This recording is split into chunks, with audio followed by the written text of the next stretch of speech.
টাকা নিয়ে একের পর এক চিকিৎসকের বদলি, স্বাস্থ্য দপ্তরের আধিকারিক কি জড়িত গোটা বিষয়ে আরজিকর যেন দুর্নীতির আতুর ঘর, ভয়ঙ্কর ছবি ফুটিয়ে তুললেন আক্তার আলী।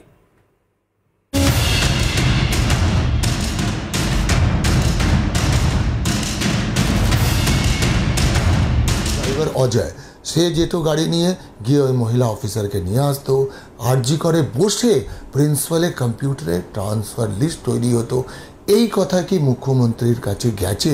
পদে থেকেও ধৃতরাষ্ট্র হতে পারেননি, তার খেসারত দিতে হয়েছে। প্রভাবশালী হাতের মুঠোয় বদলে গিয়েছে কর্মস্থল। আরজিকরে সেই প্রাক্তন ডেপুটি সুপার আক্তার আলী মুখ খুললেন সিএনএ। টাকা নিয়ে একের পর এক চিকিৎসকের বদলি, গাড়িতে আরজিকর ঢুকতেন স্বাস্থ্য ভবনের মহিলা আধিকারিক। মেডিকেলে দুর্নীতি নিয়ে বিস্ফোরক আরজিকরের প্রাক্তন ডেপুটি সুপার।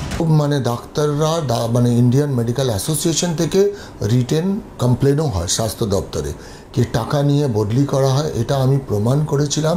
এক মহিলা অফিসার, স্বাস্থ্য ভবনের অফিসার, অসময়ে সন্ধ্যাবেলা ধরুন 7টার পরে এবার গাড়ি যেত ওনাকে ওনার নিউ টাউন বা বিশ্ব বাংলা বা স্বাস্থ্য ভবনে আনার জন্যে। উনি আরজিকরে আসতেন, উনি অফিসারদের বদলি করতেন এবং যেই অফিসার ওনাদের বিরুদ্ধে মুখ খুলত তাদেরকেও রাতারাতি ধরুন কাউকে বাঁকুড়া, কাউকে নর্থ বেঙ্গল, কাউকে মেদিনীপুর বেছে বেছে ক্রিম ডাক্তার যাদের জন্য আরজিকরের নাম ছিল তাদেরকে দূরে দূরে পাঠিয়ে দেওয়া হতো। ভয়ঙ্কর আরজিকর। স্বাস্থ্য ভবন থেকে মহিলা আধিকারিক আরজিকরে অধ্যক্ষের কম্পিউটারে বদলির তালিকা তৈরি করতেন। দুর্নীতির একেবারে আতুর ঘরের ছবি ফুটিয়ে তুললেন আক্তার আলী। কোনো অ্যাকশন হয় না, আপনি যদি কমপ্লেন করেন তাহলে একটা সিটিজেন নাগরিক কি করে কমপ্লেন করবে? আমি একটা অফিসার হয়ে কমপ্লেন করলাম, একটা তো ফর্মাল ইনকোয়ারি স্বাস্থ্য ভবনে করা উচিত।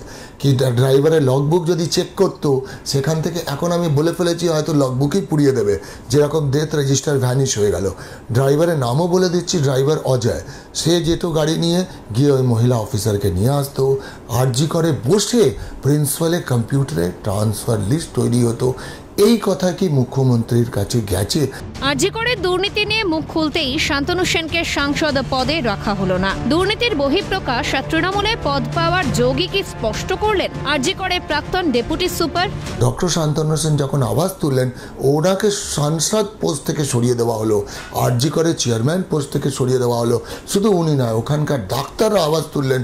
রাতারাতি ফরেন্সিক মেডিসিনের এইচওডি, এই যে দেহে ব্যবসা বডি নিয়ে উনি যে মুখ খুলেছিলেন সেই দিনই ওনাকে বাঁকুড়া ট্রান্সফার করে দেওয়া হলো।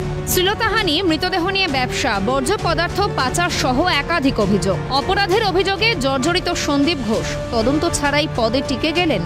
আমি বুঝেছি ও হচ্ছে একটা ক্রিমিনাল মাইন্ড। ওর পুরানো রেকর্ড আপনি দেখে নিন, ওর যেখানে উনি গিয়েছেন উনি বিভিন্ন রকম দুর্নীতি এবং ক্রাইম করেছেন এবং ওনার গডফাদারের হাত সেটা আমি এখনও বলছি, যার জন্য ওনার কিছু হয়নি। উনি মুর্শিদাবাদে ছিলেন, ওখানেও কারাপশন করেছেন, ওখানে একটা মেয়ে ওনার এগেনস্টে মলেস্টেশনে কেস করে।